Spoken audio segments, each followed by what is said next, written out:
Hey, welcome to another episode of After the Buzzer Sports Podcast. I'm your host, Lee Jones. I got my guys with me, the Hall of Famer Marvin Owens. What's up, Marv? What's going on, Lee? What's up, Chris?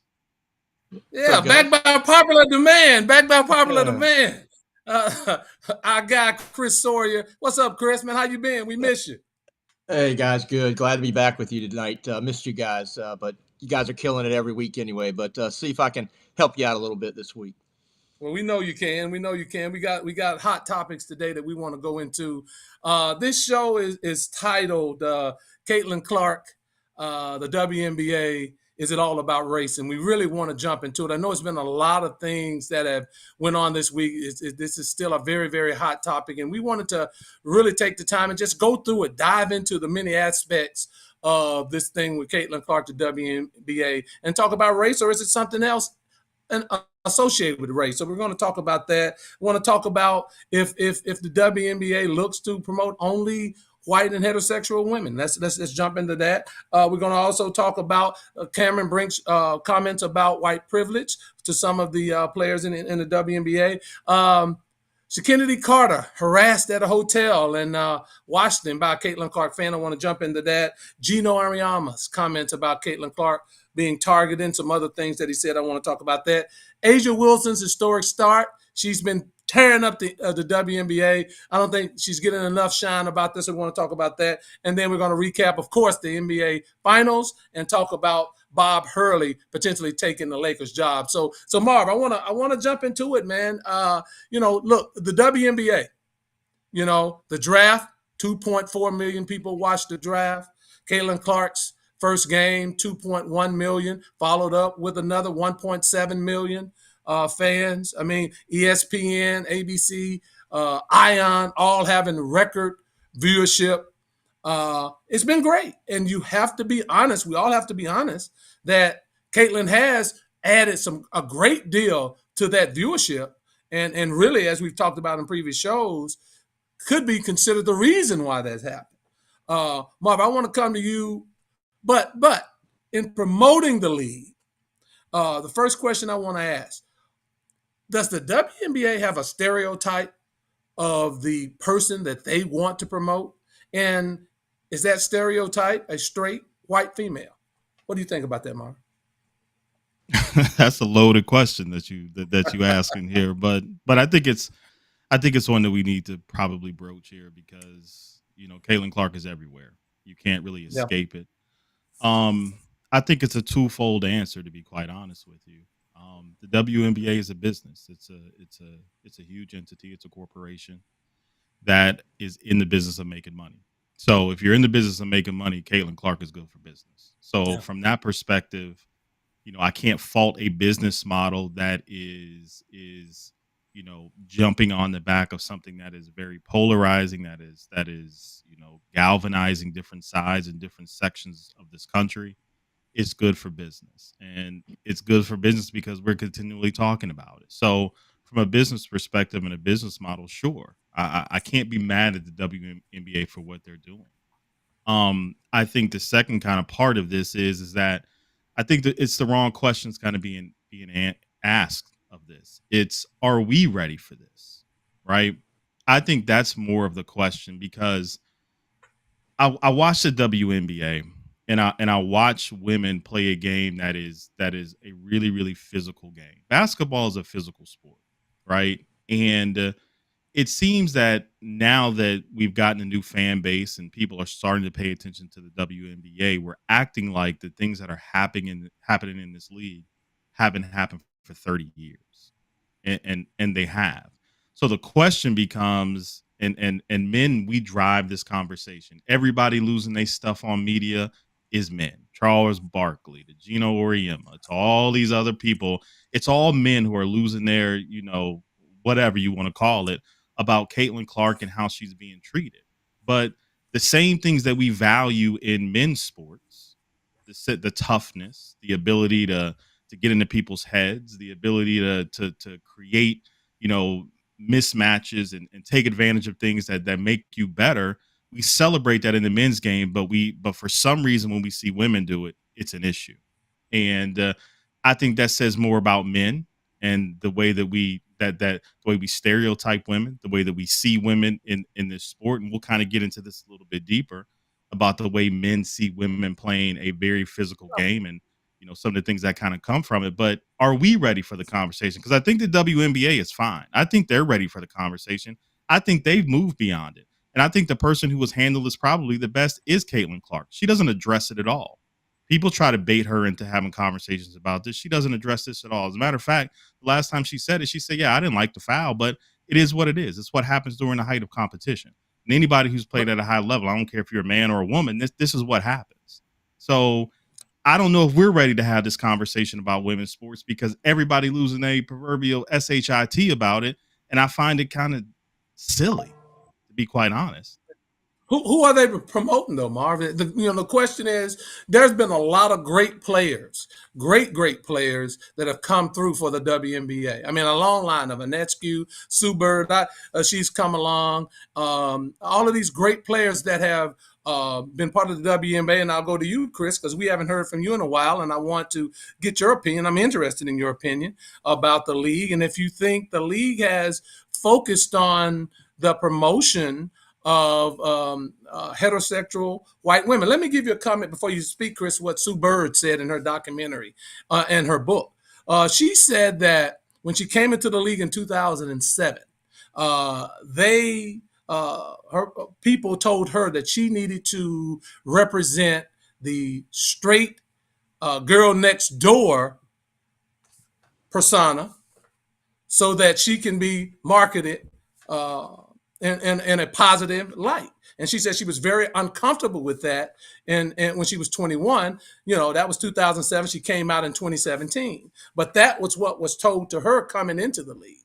Chris, what do you think about the notion that, yes, it's good for business? Because I think, as Marv said, women's sport, they're trying to put it into a perspective of what males look at and what they see when they want to look at the game. What do you think, Chris? Is that the image that you think they're trying to portray? I don't know if it's an image, but I want to go to what Marv said on that, and I agree with him. So basically, the WNBA, I'll start out, they're very woke. So the fact that you would look at promoting a white heterosexual woman, they've been on, the term woke that you get in today's society. They've been that. But this is what I see. They see a girl, a young lady who just tore it up in college. Casual fans are now coming over to the WNBA, and I never thought about this till Marv just said this. I think a number of those casual fans are men that are watching it. I mean, you have your young girls who look up to her as a role model, but I think they have capitalized on it, and that's what they're doing. They want to make money, and they see her as making money. That's why you had the uproar today that Clark wasn't selected on the USA team.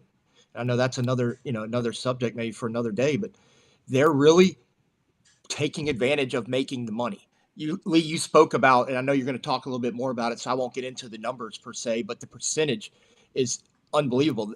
The 6 most watched games right now include the Fever. And that's why people are watching it. In Washington just the other night, Kamala Harris's husband was courtside. It was sold out. Largest crowd ever in Washington Mystics history. You can't tell me that boardroom of the WNBA is not sitting around going, how do we continue to market this? And then, Marv, you made a great point, and it made me think of this.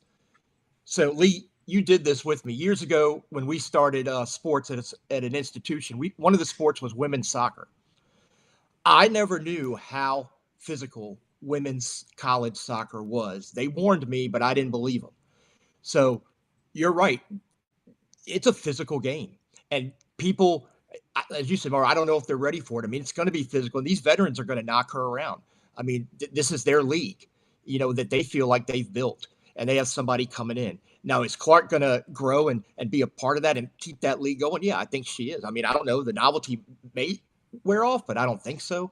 But it is physical, and it's going to be like that, and you have to accept that. I mean, a hip check, when I first saw it, I'm like, oh, man. But then that's the game. I mean, they're somebody's making a statement. Hey, I'm making a statement here, But let me say something, Lee, before you go, let me say something real quick. And Chris, I think you brought us some good points, but real quick, it's embarrassing to have this kind of conversation, to be quite honest with you, because it's such a double standard that we live by, right?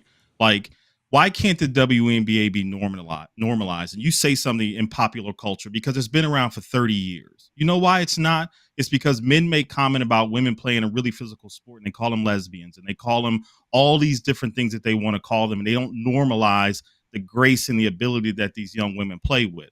And the fact that Sue Bird had to say something about being something different than what she is speaks volumes to who we are as a country. It speaks volumes to who we are as men to make women feel that they got to portray themselves that way to be marketable, to be seen, to be heard, to be able to come into your living room, right?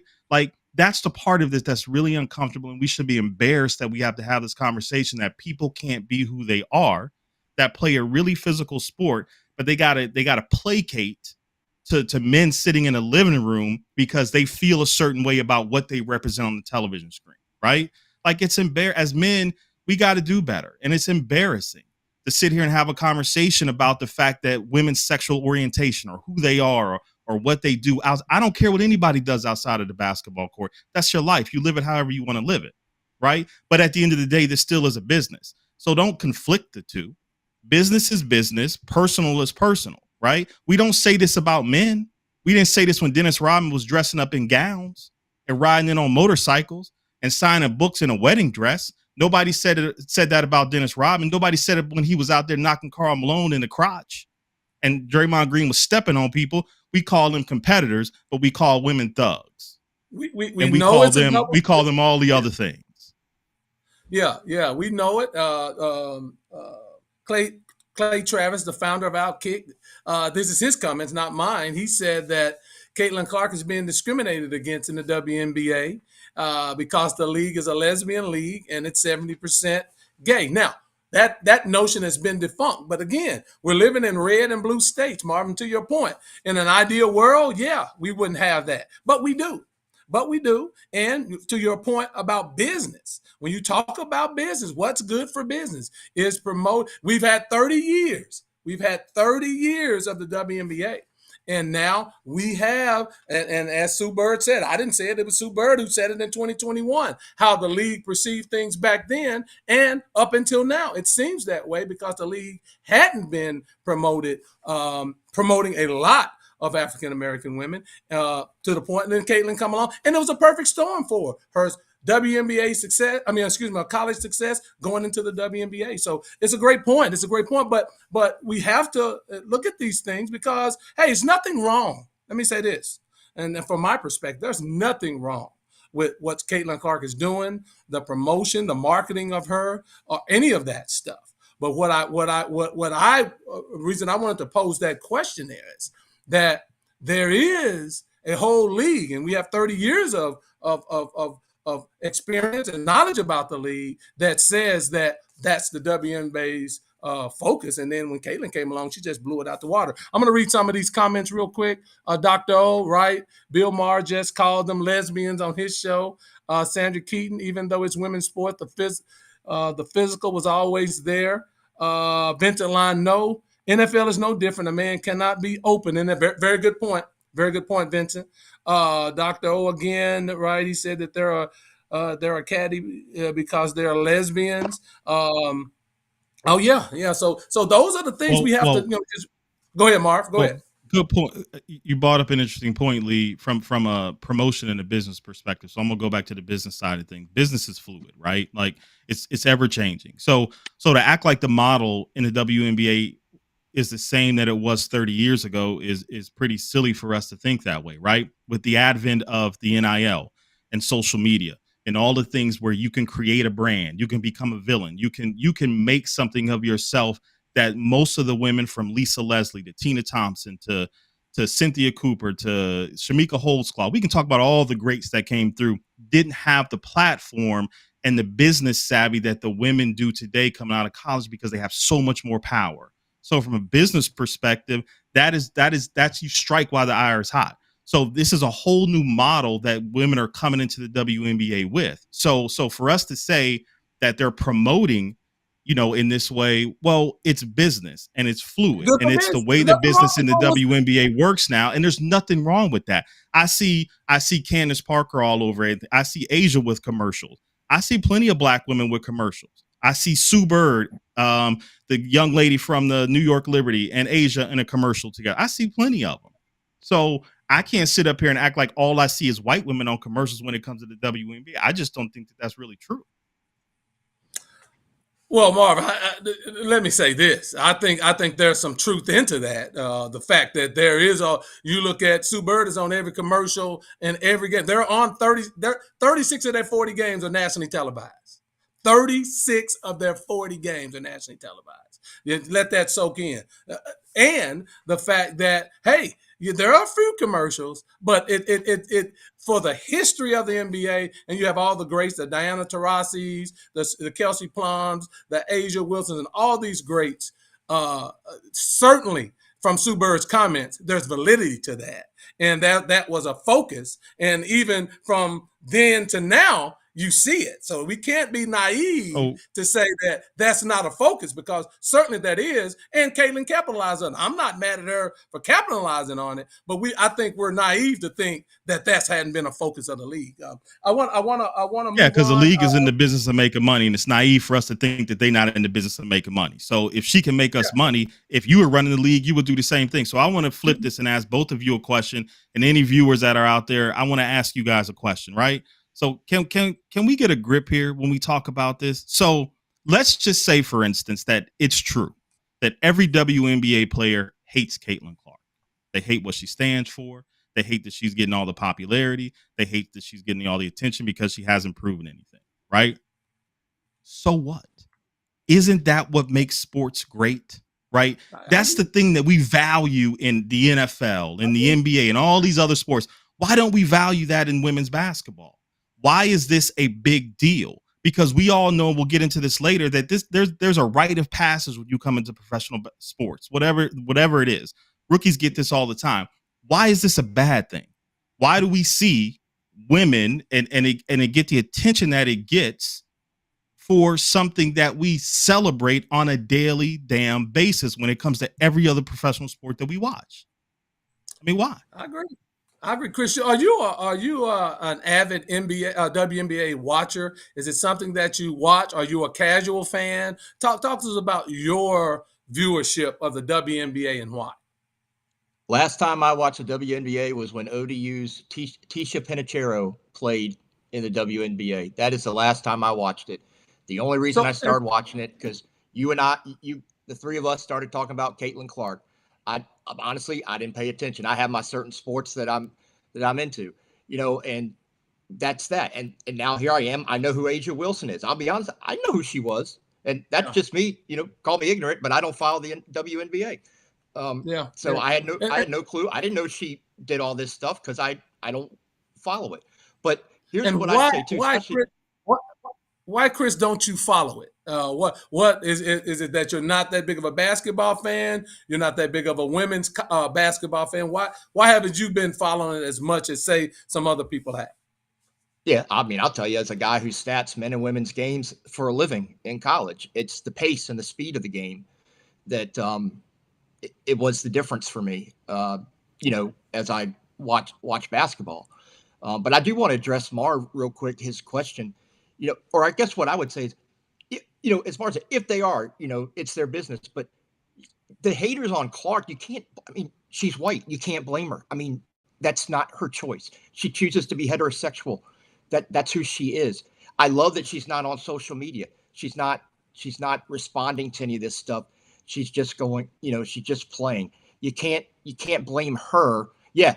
Do I agree with Geno? And I know we're going to get into that. Some delusional people out there. And Lee, you said it, red and blue states, man. It's everywhere. And people get caught up in that. But I do want to say this, too. You talked about Clay Travis. It's on the other side, too. Sonny Halston on The View, which, I don't know how people watch The View, but, she's bringing stuff up, too, on the opposite side. So it's all over the place. And you guys, Marv, I think you're right. Other people are making the big deal about it. Oh, they are. Good point. That's the thing, though. That's the thing. All of these, and I mean to cut you off, all of these so-called fans that have come into the WNBA now, right? Dr. O said she started watching the WNBA on social media before the game, before she even watched the games. Social media brought it. That's the thing with social media and all the new eyes that are on there. You're going to have delusional fans. You're going to have fans that I'm just rooting for Caitlyn Clark. I'm glad she's there because now I can watch some women's basketball because those women, those gay women, those lesbian women, I can't watch it. And that's not my thinking, but that certainly is some people's thinking. And so the great white hope, as we would say, that's coming in the league to say there's a mindset by some people. If you think that's not out there, we're just being delusional. Go ahead, Marv. So this is more to me a moment of like putting a mirror up to yourself as an American or our culture and looking at the reflection, right? The WNBA is kind of in a new era, and it's like a blank canvas because everything that we're seeing is completely new. Here's where the WNBA is failing, right? Caitlyn Clark is very, very popular, and she's brought a lot of middle America into the mainstream of WNBA, which has never been here before, right? So now I think you never talk about the WNBA on a grand scale. It's always the reactionary things that we talk about. It's the WNBA's responsibility to talk about the history and the grand scale of this league and what brought us to this point. They do a poor job of that. And men and men who cover this every day, like Stephen A. Smith and all these people who act like they've been around forever talking about the WNBA, they haven't educated these normal everyday fans into what this league has really represented. That's why I get so pissed off, because this league has been great for a long time. And I love the Caitlyn Clark effect. And I hate all of the, Caitlyn Clark don't care about it. She a hooper and she's trying to hoop and become better. And most of the girls in the WNBA don't really care either, but they going to go at her because that's what this is about. Right. But we're making this something more than it is because it's a blank canvas and you got middle America and you got people who've never watched this sport before coming into a sport. And the only thing that they want to do is see Caitlyn Clark succeed. And when they see her not succeeding the way that they're used to, like they did in Iowa, then all of the other stuff becomes within a microscope. It becomes a microcosm of what the NBA represents, which is really, really, bad on the WNBA because they haven't educated people enough on the history of this league. Yeah. Jesus Jones says it comes to the league promoting her and sponsors and not being so dismissive and disrespectful of the other women across the league. That and again, that's what I'm talking about. Look, both of those things can be true. When you look at the NFL draft is a model for everyone. The NFL draft praises the number one pick. They have cameras there. They promote it. They talk to the number one pick, but they talk about all of the picks, and they bring it all together because you know what the NFL is about? It's about the shield and the league, not any one individual player. These fans that have come in on Caitlyn Clark's side, they're delusional because of the success that she had in college, the focus that was on her. And if she's not succeeding and not being the player that they thought she was going to be, the generational talent coming into the league, then it's somebody else's fault. And that is the issue I have with this.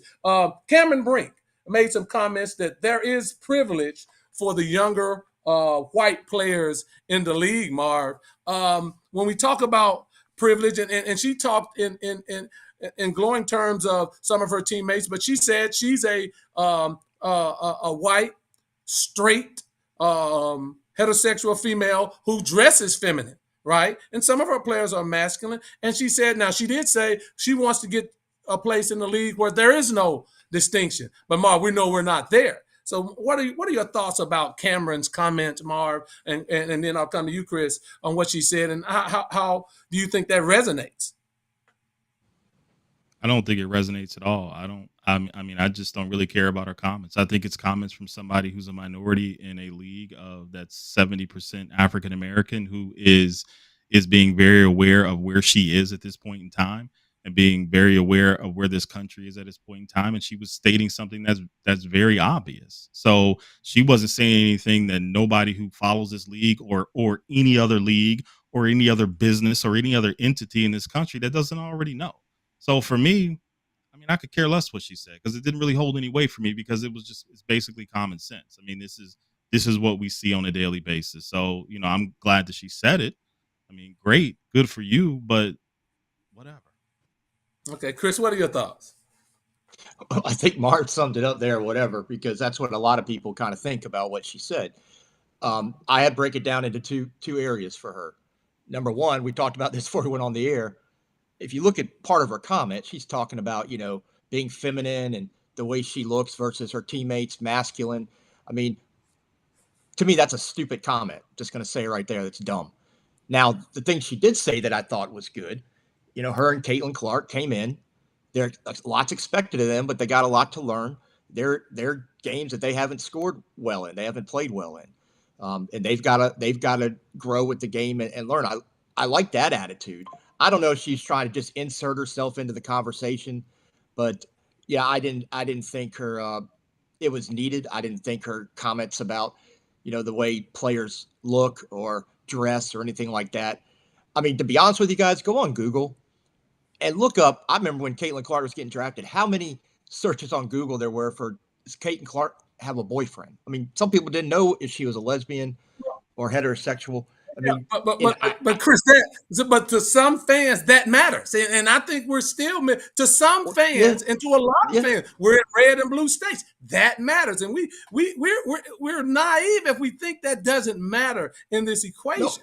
They were researching it because they wanted to know, and what the views are, and these casual fans coming to bring their eyes to this sport. That was real, and they wanted to know that. And when they found out, straight white young lady, and she had skill, that's a perfect storm. It's not Caitlyn's fault. A lot of people, and I'll go back to Jesus's comments. He looks at it from an unbiased. The other women have been doing the thing forever, and Caitlyn draws viewers, even if some of her fans are not true. They're not true fans of the game, and that's the issue. Marv, you're a basketball historian. Enthusiast, right? You love the sport, the pure nature of the sport. That's not a lot of these fans that have brought their eyes to the sport. That's the core 600,000 fans that they've had all along. Now these new eyes, they're looking for the success and for someone to come in and save the sport according to the way they want it to look. Comment on that for me, Mark. Yeah, we got to be careful about this Caitlyn Clark saving the WNBA thing, because from an economy standpoint, we don't know. The only people who benefited right now, besides the fact that we talk about this in ESPN and people who stir up this, is the Indiana Fever. Okay, we don't know what this result is going to be for the WNBA from an economic perspective, because they're still under that trash ass CBA that they signed in 2020, right? Where they don't have any revenue sharing. So where they don't really have any rights, where they got to meet certain thresholds to be able to get some certain type of revenue sharing. So we're talking about something that we don't really have anything to back it up besides viewership and numbers. That doesn't equate to equality. It doesn't equate to women getting bigger contracts. That doesn't equate to that, right? This is just all talk that's good for us to kind of talk about. But let's see when they sign a new CBA next year, what that means for women's basketball. And then you can put some perspective on what Caitlyn Clark has meant to the WNBA. Right now, for me, it's just talk because it's false numbers, right? So, and the second part of this, when we went back to the Cameron Brink thing, like, I watched the game. I'm not watching the game for women to look good or be cute or whatever, all the things that kind of come up. I don't look for women to be palatable. I don't look for them to be dainty. I don't look for them to be non-aggressive. I look for them to play a sport that is very, very physical, and I want them to be who they are. I want them to be unapologetic about it, and I want them to compete. And that's what we see on a nightly basis, is everybody else who has a problem with that now, because Caitlyn Clark's coming to the league and you bought some new viewership. But my guess is that most of the people that she's bought in this league, if she doesn't start winning, they'll leave as quickly as they came in. Right, because they're used to seeing her win. They'll leave as quickly as they came in. So let's see how that kind of plays itself out. But go ahead, Lee, because I've talked to you. No, tremendous point. And we've had that discussion on and off air about what the casual fan means. It's how what they thought was going to happen when she came in and where we're at now. We're certainly somewhere in between that. It doesn't go unnoticed that her top 3 games have been against the worst teams in the league, right? The worst teams who guard a different way and is not as physical and have enough foot speed as some of the other teams. So it's all wrapped into that, and we're somewhere in the middle. Dr. O, I think you make a great point, and I think we talked about this. Caitlyn could have changed that narrative. I would have liked for her, and I totally agree, Dr. O. The fans come and go. She can say a lot to elevate the game and shift the conversation. I agree, and just hey, the hip check was what it was. It didn't affect me. I got up and we played, and we won the game. That's all that needed to be said. It's no big deal, because now these people are losing their minds about this stuff, which is unfortunate for the league. Stephen Johnson, players should see this as an opportunity to find a way to capitalize on media attention that came to Caitlyn Clark. I think they are.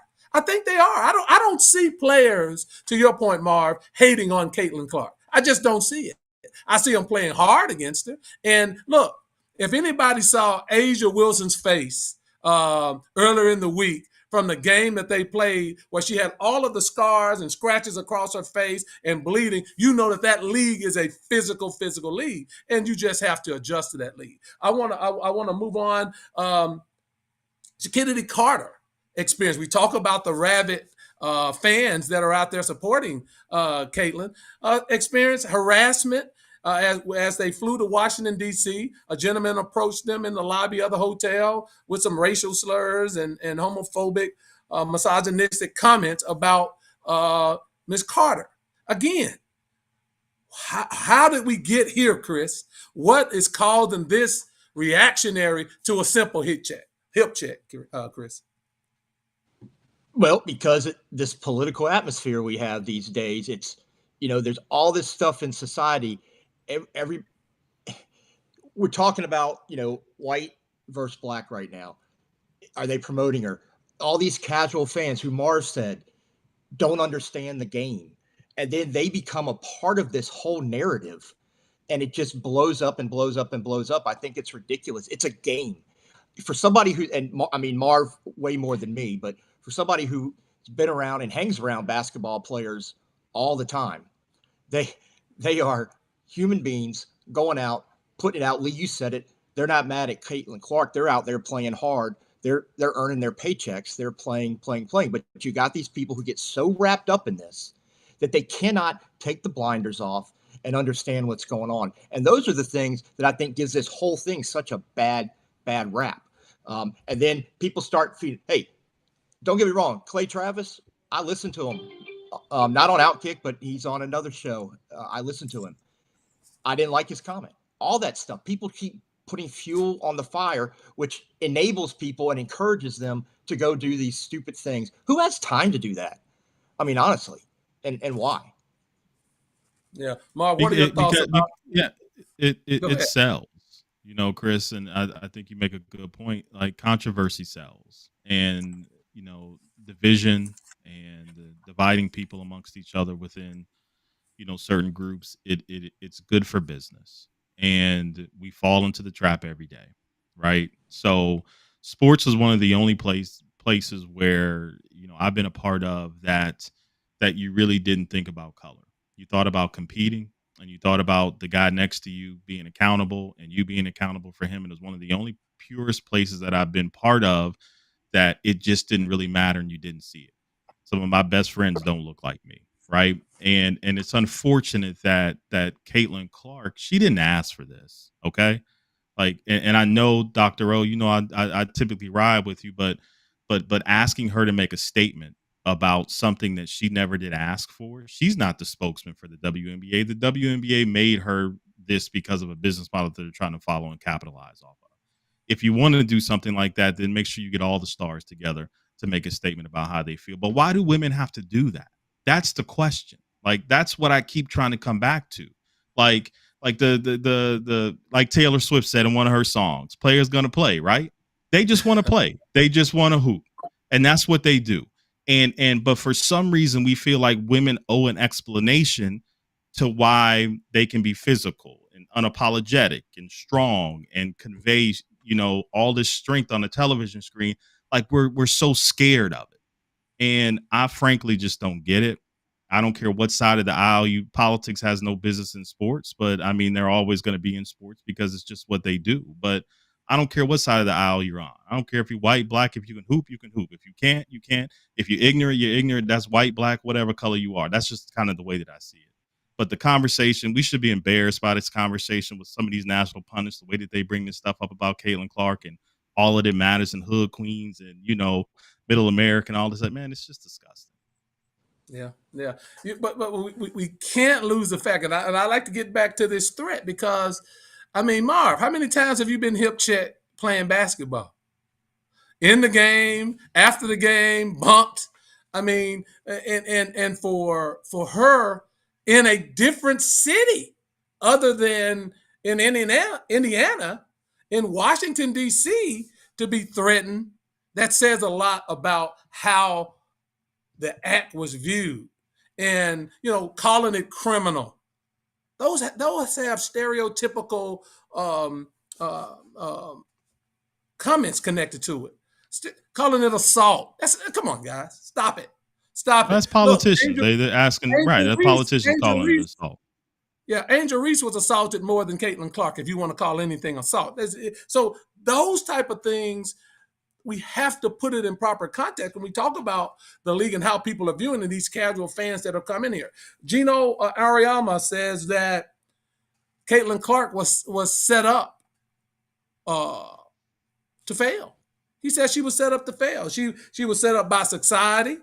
She was set up by the way she looks. She was set up by her reputation. She was set up by the disrespect that her delusional fans, these are his words, delusional fans showed to the other players in the WNBA. And so these are a perfect storm for all the backlash that we're getting. And I happen to, I didn't agree with everything he said.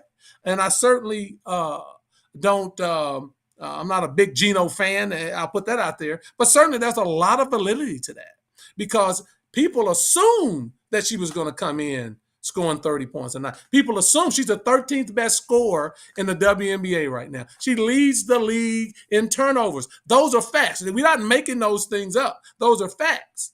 However, she's averaging 16.8 points a game. She's a 13th scorer. She's like 5th in assists. So there's good and bad with Caitlyn Clark. But we can't talk about that because fans get so hysterical and go all overboard on social media, and it leads to Carter getting approached in the hotel room, and it leads to her being viewed as a target because I certainly haven't seen anything that says she's being targeted. All of those ladies play physical. I want to give you a couple more comments, Marv, then I want you to address it. Geno said that she's not built for the physicality of the league right now, and that she doesn't have enough foot movement to get away from the physicality of the league. And we were talking earlier, her 3 highest scoring games came against the Sparks and 1 came against the Mystics. And they're in the bottom third of the league as far as record-wise, and some of the worst defensive teams in the league. And Marv, I want you to hone in on that about how Geno's comment about foot speed and ability to get away from the physicality plays into this from a Caitlyn Clark perspective. Yeah. Any negativity that I had about Caitlyn Clark was about her game. That that's kind of where I came from. She's an excellent shooter, even though percentage wise it doesn't show that right now. But she's not that great athletically, right? And she's not very quick. And here's the issue with her game. It's very one-dimensional. And anybody who's played basketball knows that you're really, really easy to guard if you're really one-dimensional. She's all or nothing with the 3. She doesn't have a mid-range game. So it makes her very predictable. So I think his comments are spot on about that because you're playing against professional basketball players who watch film, and this is their job to make life difficult for you. Here's another thing that I have I think the Indiana Fever got some real decisions to make because the one thing about Caitlyn Clark's game is that it's not very versatile. Okay. When you look at other superstars in this league, from Breanna Stewart to Asia Wilson to, we can go down the list. Their games are really versatile, meaning they can play a lot of different ways. And you can put a lot of different combination of lineups on the floor with them, and they're still going to be effective. Caitlyn Clark is a lot different. You've got to put a team around her that is built towards her strengths. And Indiana doesn't have that right now. You saw it in Iowa. The reason she was so successful in Iowa is she had a team that was built around her to advocate what her strengths were, right? You don't see that in Indiana. Aaliyah Boston is not a good fit for Caitlyn Clark. She's not a pick and pop. She's not a good fit. They don't have a lot of spacers out there. So Indiana's going to have to make a decision on what kind of team. Is she generational to build a franchise around is the biggest question that they're going to have to ask. I personally don't think so. That's just my opinion. But I don't think her game is versatile enough to build a franchise around to be successful on a year in and year out basis, because her game is just so basic and one dimensional right now. I agree with you. I mean, Marv, for me, it's always been, that way. I knew that the athleticism in the league was going to be a problem. And the fact that you look at her, she drifts left every time she shoots. And she still does it, Marv. It's not a secret. She drifts left, she takes it. And when you make her go right and stay in front of her, it's a problem. And so you're right. And Geno even said that the Fever is the wrong team for her. And how she's going to niche her place in the league is, you're right. She has to get with a different big person that can command a double team or do the pick and roll and pick and pop to make her skill set such that she's going to be a value in the league. So I totally agree with that. But again, people, when we make comments like that, we're wrong for saying that.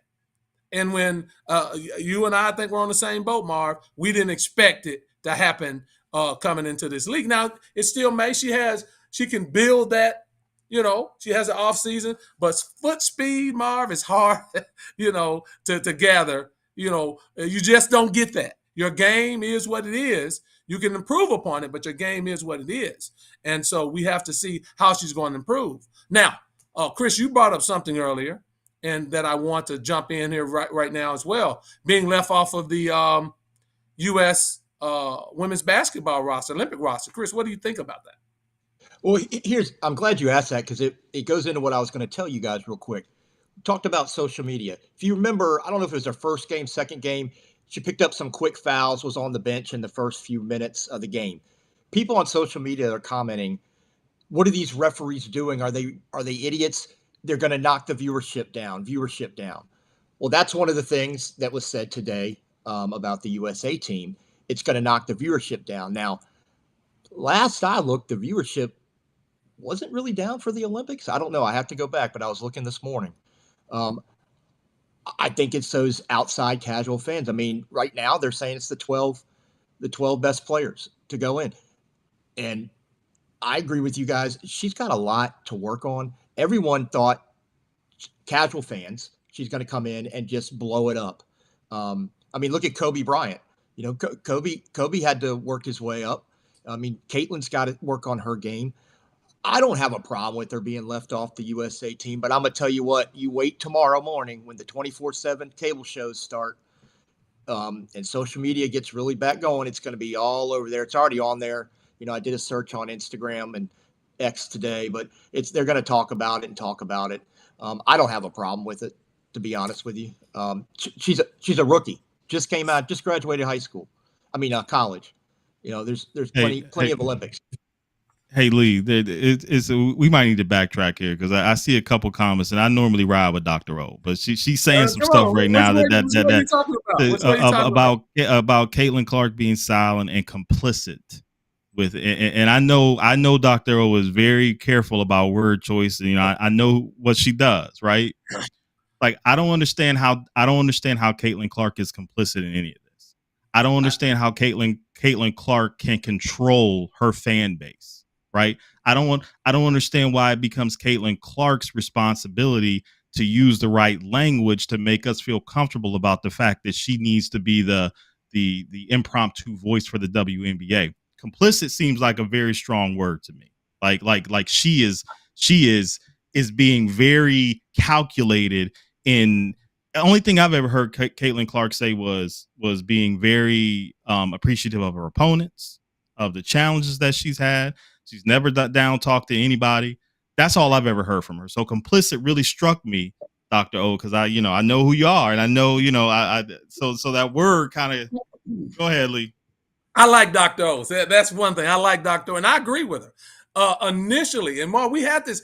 initially her comments were, yes, that was a dirty play, blah, blah, blah. She could have defunct all of that by similar to what Dr. said. So when she talks about being complicit, I agree to a point, because she could have easily squashed that. Oh, that was just another basketball play. We got. But she did say that. She did say that. She said that was a dirty she went on, play, Mom. She said that's part of basketball. She went on and made her free throws and kept it moving. Yeah, and said it was a dirty play. And again, you're adding to that. So I agree. She was being very calculated. Thank you, Dr. O. I agree with that. So I certainly think she was being calculated and playing into that narrative. I really do. And so again, that was this is part of the cult-like figure that she's becoming, because people will stand on every word she says, her actions, and how she does it. And she's a 21-year-old young lady. That is a lot of pressure for her. And the point that she's not just tearing up the league is another factor. So I have to disagree with you on that, Marvin. I have to agree with Dr. O. I mean, but how calculated were we at 21 years old? And Mr. Farmer, he made a comment, and I agree. She's a 21-year-old rookie with the weight of the world and the savior of the WNBA, trying to figure out how to play professional basketball, trying to say the right things, not trying to infuriate her teammates. Teammates got to get off of social media because of a fan base she can't control. This young lady got so much pressure on her shoulders, and to say that she's able to be calculated about some, well, I think we stepping on some interesting ground here by saying that this is all a calculated by choice from a 21-year-old rookie in the WNBA who got the weight of the world on her shoulder. Because I know I couldn't do that. Let me say that. I'm not saying that she's the big puppet master, but certainly her comments. She's played enough basketball. She's played at Iowa. Her comments could have been differently. She could have easily squashed that. No, we can't play into that. She could have easily squashed that. Look at what Angel Reese said. And Angel Reese got clotheslined and could have broke her neck. She said, that's part of the game. I ain't asking for nobody to help me. I know they're going to be that way. Look how she diffused that, and then go back and look how Caitlyn Clark diffused that. Totally different. So we can't give Caitlyn a pass on that. That she played into that, and certainly that she could have handled that different. Stephen Johnson said he started watching the WNBA because of Caitlyn Clark, and I agree with that, because of how she played and the media attention that she got coming into the league. But again, I do think that she could have handled it. Chris, what are your thoughts about the different comparison of how Angel Reese handled being clotheslined? I know you've heard about that, and Caitlyn Clark with the hip check. What do you think? How those two situations were handled? Well, I mean, first you think, does Caitlyn have a team behind her, as in not her teammates, but people telling her what to do and what to say, how to capitalize on things? I don't know Caitlyn Clark. I don't know if she has that. If they're telling her, hey, don't say this or say this. I have some. Look, there's a book that was written. Bruce Springsteen got up one time years ago and started, ranting off political things at a concert. Somebody wrote a book called Shut Up and Sing. So a lot of this to me is just shut up and play. All of them. I will say I like what Reese said. It is a game. It's part of it. I mean, how many times, guys, we get hit from behind? I got spit on during my senior year in lacrosse, man. I mean, I just turned around and went running, and kept playing. I mean, I still see that guy today. There's things that just happen in games. People get beamed in baseball. I mean, there's all sorts of things that happen. But there was the best comment we had again from Mr. Farmer. And he said, will we be saying the same thing if it was Kobe or MJ or KG or whoever it was and that happened to? No. Hell no, we wouldn't be saying it. And that's my whole point, is that women, for some reason, have to address this. They have to make it an issue. They have to talk about this in a way that that in men's sports, we fascinate about, and we call them competitive, and we call them the Black Mamba, and he got to work through this. But we don't see women that way because we see them differently.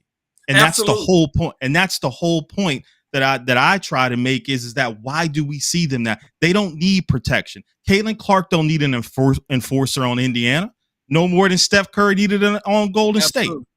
But we don't see male and female sports the same. That's a fact. We all know that. We can't sugarcoat. We don't see it the same. We just don't. Society doesn't. And that's a fact. And so we can't be naive enough to say, yeah, Mark, what you said is perfectly right, but it's not the way things are seen. And unfortunately, we're going to keep on doing this and saying, okay, Caitlyn Clark, she could have handled it differently, or her fans are delusional. When is it going to be that, hey, it's time to just play basketball? We don't know if it's ever going to be that, Mar, because the focus has never been on basketball since she came into the league. It's bigger than that. It's this league that's predominantly black has this young white lady playing in the league. They're roughing her up. They're pushing her around. And these are casual fans that really haven't viewed the league. And their narrative and what they believe is what they're looking at, and they're coming to her defense. You and Chris said it very well. She doesn't need defending, but they are coming for a defense.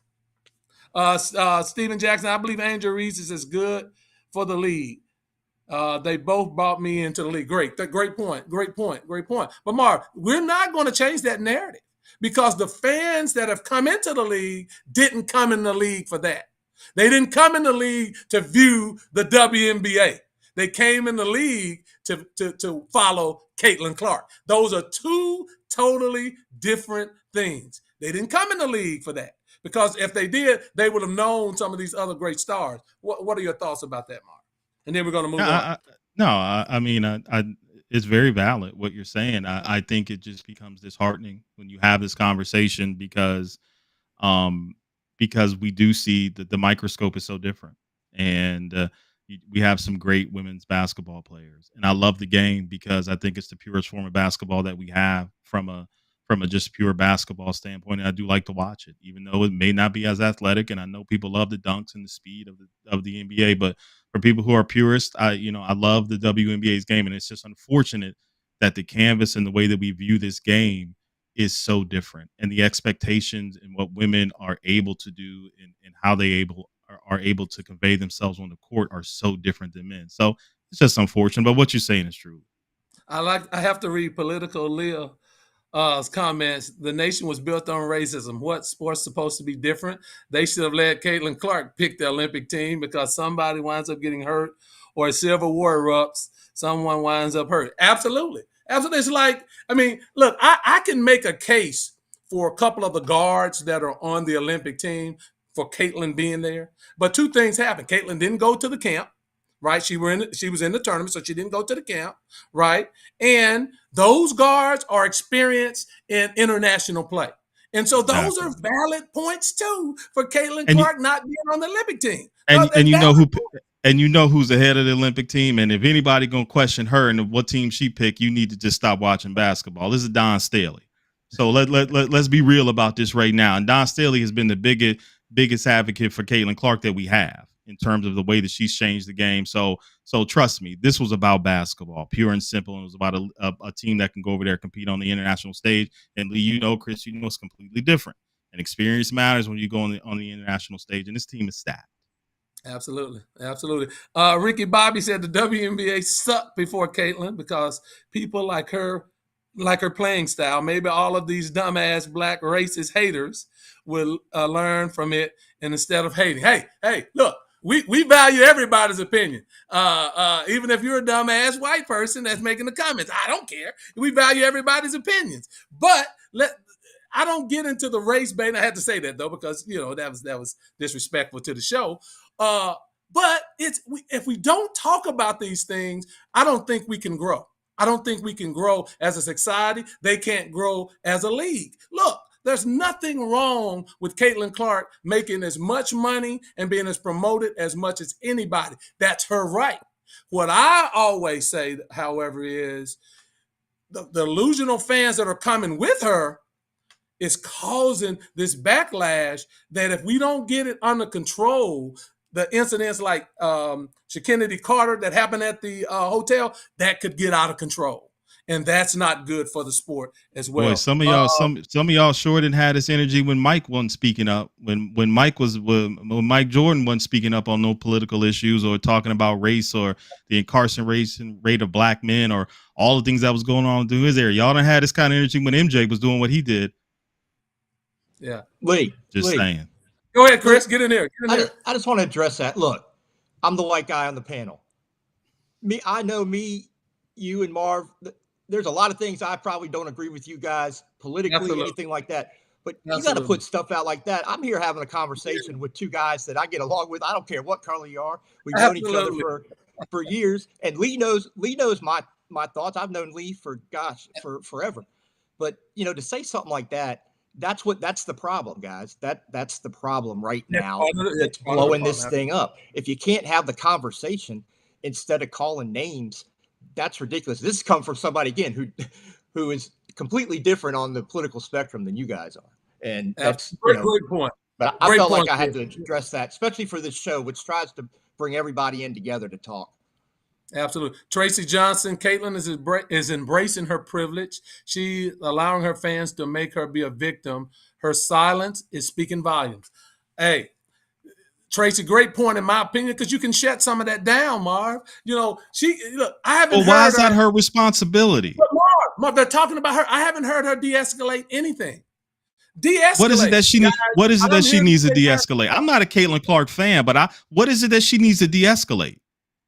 She's been nothing but praising her competitors and how they've made her better. But now, because we put this on ESPN 24/7 that she got pushed in the back, now she's supposed to defend all of her fans who feel like it's wrong and she's being done wrong. Now it's her responsibility. The person that hip checked her just got accosted at her hotel.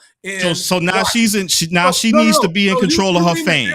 You mean to tell me that she shouldn't have a comment about that? Come on, man. You got to take the good with the bad, the bitter with the sweet. She can say, "Look, people, hey Lee, do you know how awful WNBA players are talked to? I know some. Do you know how awful they are talked about? Do you know how they are treated in public? Do you know what men, Jason Whitlock and them saying they dress like men, they dykes, do you know the stuff that they endure on a daily basis? Like, this ain't nothing new. And now all of a sudden, because somebody got pushed in the back and a crazy ass fan come up to somebody in the damn hotel and say some crazy whatever, now she got to apologize for that.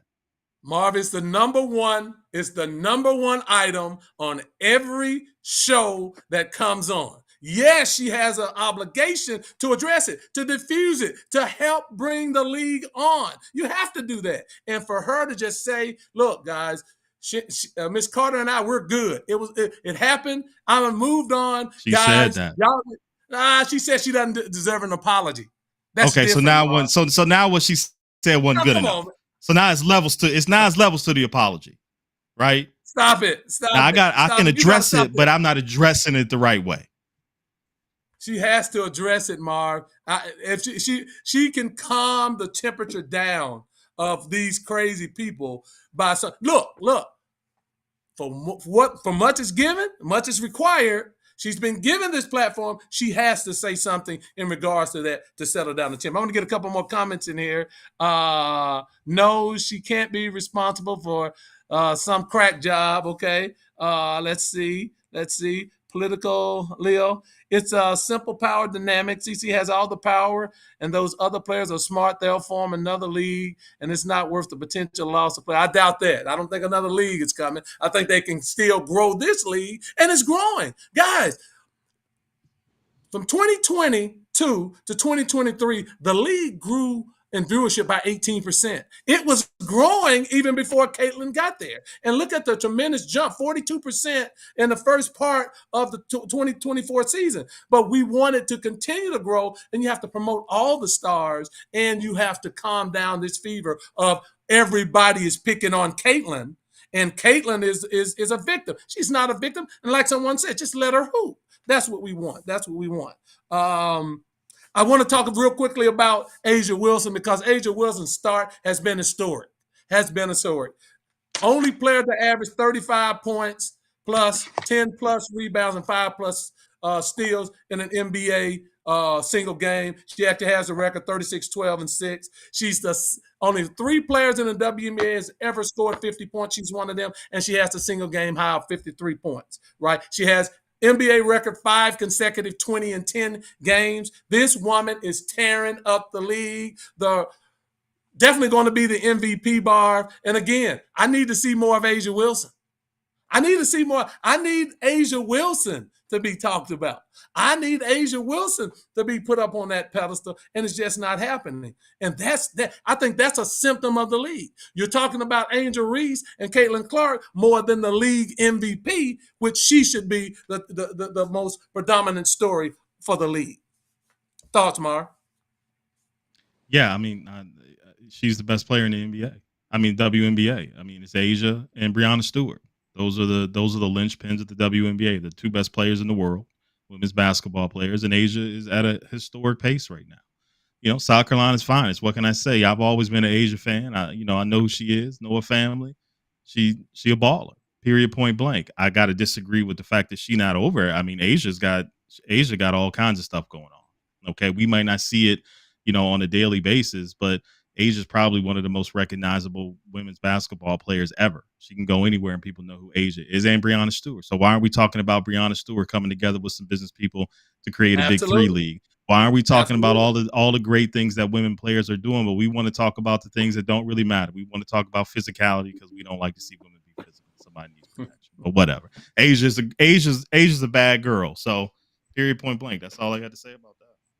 Absolutely. And I know I forgot the young lady who said I don't like Caitlyn. I actually like Caitlyn. I'm a basketball purist. I love her ability to shoot the ball. I actually, Marv, I called you and said I like her point guard skills. Turns the ball over a little bit too much because she thinks she can make those passes that she made at Iowa. But I like her as a point guard. But we're going to be factual here, and we're going to point out when a player's not playing well. We do that all the time, and so we're not going to not do it because it's Caitlyn Clark in the WNBA. So I take exception to that. But please keep coming because this is what we like to talk about. Look, we're coming up on time. Chris, I want you to give us your closing comments for today.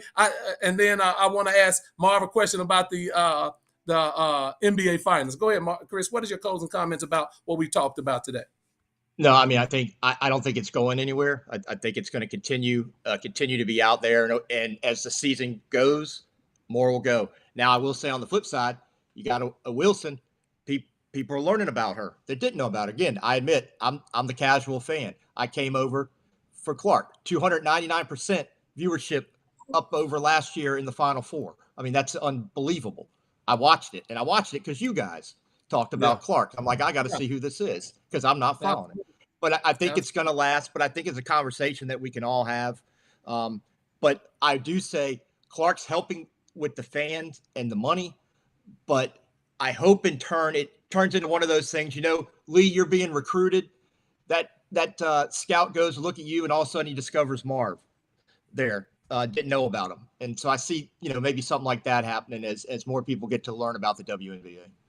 Absolutely. Arike made this comment, Marv, and it's apropos. He said, "Why have you spent all show talking about the young rookies instead of the other players in the WNBA?" And this is not just our show. This is all shows. And I think that's a symptomatic problem for the WNBA. Marv, I want to ask you about tonight's NBA Finals game between Dallas and Boston. Tell me who's going to win and why and where this series is going. Boston's going to win. I was on record that they would win this series probably 4-1. I just think defensively, Boston is just much better than what Dallas has seen. And I think that there was a clear formula that Boston presented to you in game one. You're going to let Luka do what he do. Let him score 40. Let Kyrie have 35 or 40. Together collectively, that's 80. 80's not going to beat you because they showed you they weren't going to give lobs at the rim and they weren't going to give the corner threes that Dallas used throughout the playoffs to really kind of propel themselves into this position. Boston's not going to do it. Porzingis is great on pick and pop action. Al Horford is really good at it. And Boston can switch everything. They're so versatile defensively that makes it really, really difficult. You're not going to stop Luka, but the issue that they're going to have is that they're going to wear him down. They're going to put multiple different defenders on him, and they're putting him in a lot of actions on the defensive end of the floor. Boston had 7 players make over 2 threes. They got 5 different players that could get you 20 points on any occasion. Dallas really only has 2. Do you think they're going to shoot as well as they shot in game one? No, they don't. No, They don't have to. Do you think specifically both Luka and Kyrie, but Kyrie especially is going to play as poor as he played? I expect Luka and Kyrie to combine for about 70, 75 points tonight, and they still gonna lose. I look for a Dallas victory tonight. I think if you remember earlier in the playoffs, game 1, the Mavs lost. We're down 20 to the Clippers. Don't compare the Clippers to Boston. Don't use that as your barometer, man. Please don't do that. OKC, they were down first game. OKC, AAU, OKC, AAU team. Man, stop. So I love Jason's kids. Adjustments, game 1 to game 2 in the series so far. I look for Dallas to win the game tonight, tie the series up, going back to Dallas. We'll see what the Celtics are made of, because the Celtics, everybody expects them to win now. Like you said, Marvin, 5. This going to go 5. Let's see what the Mavs come out, how inspired they come out. And like I said, Dallas is not going to shoot as poorly as they shot, especially from 3. They had wide open 3s again, Marv, and they just missed. And so we'll see how that comes out for the game tonight. I'm looking forward to it. We had that little side bit too. Go ahead, Marv. Hey, real quick, closing talk, because I know we got to go, but the conversation is good. We asked why we had a conversation about Caitlyn Clark the whole series, the whole show. I think the conversation and just being open about the way you feel about an opinion, it's an important conversation to have. Sometimes maybe you get tired of kind of talking about it, but when people can be honest and gain some knowledge or think differently than maybe what they thought before, even if you don't want to, there's still things that you hear that can force you maybe to see things a little bit differently. So conversation is important. So I just wanted to say that I'm glad that we're able to have a conversation and have people kind of chime in on it and give their opinion about it. We don't all have to agree about it, but the point is that we're having a conversation about it and able to put our lens and maybe change it a little bit for the betterment of all of the things that we talk about. Yeah, and Mark, very well said. And guys, we love the comments. We love how everybody comes to the table. The one thing I will say is I think Chris said it best. Look, I've been knowing Chris for 13, 14 years, man. I've been over his house. I've watched his kids. I've ate with them. We went out together. I'm not a hater and I'm not a racist. I love Chris, and that's my guy.